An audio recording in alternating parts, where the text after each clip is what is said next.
L'invité culturel signé Patrice Randen. Et on va Chantez commencer, maintenant. oui, on va commencer par une interview de Gad Elmaleh dans le Figaro. Je rappelle qu'il est parti de zéro il y a 3 ans. Il a fait 164 aux États-Unis, show aux États-Unis. D'accord. Il a été vu par 80 000 personnes. Il a commencé dans des petits comédie clubs, hein, et puis il a fini au Carnegie Hall. Donc il raconte tout ça dans le Figaro ce matin. Alors il dit à New York, à Los Angeles, j'avais, c'est vrai, un public où il y avait pas mal de Français. Les Sénégalais, ils sont à San Francisco. Les Marocains, ils sont à Houston. Mais après, dans toutes les autres villes, Portland, Dallas, etc., là, il était face à un public américain.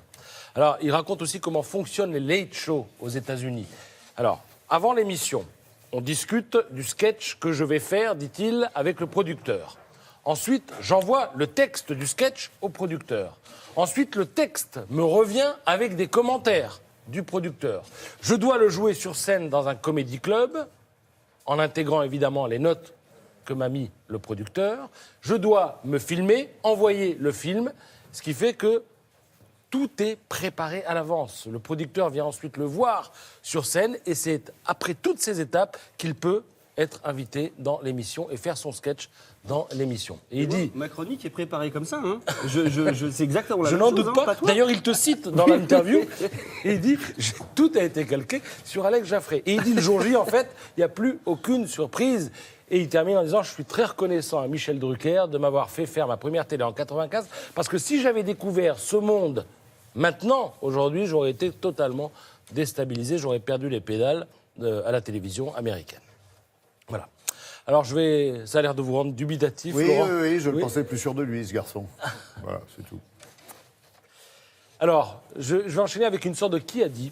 Qui a dit, au volant d'une voiture de sport, j'éprouve les mêmes sensations qu'au moment de rentrer sur scène, seul face au public. Ça n'est pas Gad Elmaleh, c'est Johnny Hallyday. Alors, pourquoi je cite Johnny Hallyday ? Parce que le 7 février, donc très bientôt, aux enchères, chez Sotheby's, sera proposé sa légendaire ISO Griffo. Alors, je ne vais pas faire le malin. Avant d'ouvrir le Figaro ce matin, je ne savais pas ce qu'était une ISO Griffo. Ben, figurez-vous que c'est une voiture de luxe. C'est celle que vous voyez sur la photo. Là, on voit même qu'il y a Sylvie Vartan à la place voilà, de la passagère. Une photo prise en 1965. Et cette ISO Griffo est l'unique modèle du marché à l'époque à franchir 300 km/h. Et elle a gagné les 24 heures du Mans en 1964. Alors, c'est l'occasion pour le Figaro de nous gratifier d'une page entière consacrée à la passion de Johnny pour l'automobile et la moto, donc les moteurs. Il a possédé les plus belles voitures, les plus belles motos du monde. Je rappelle quand même qu'il a fait le rallye de Monte-Carlo en 67 et le Dakar en 2002. Et alors, parmi les voitures qu'il a possédées, il y a celle-ci, regardez à gauche, une Triumph, à bord de laquelle il se pavanait alors qu'il n'avait pas encore le permis. D'accord.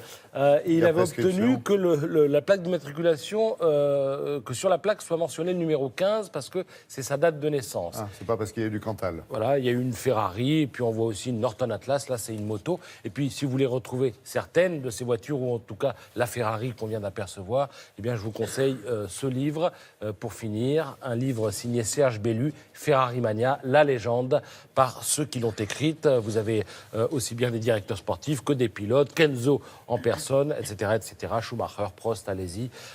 Et puis les designers aussi qui ont fait tout Ferrari. Tout est réuni dans ce livre, aux éditions Grund. Merci beaucoup, Patrice.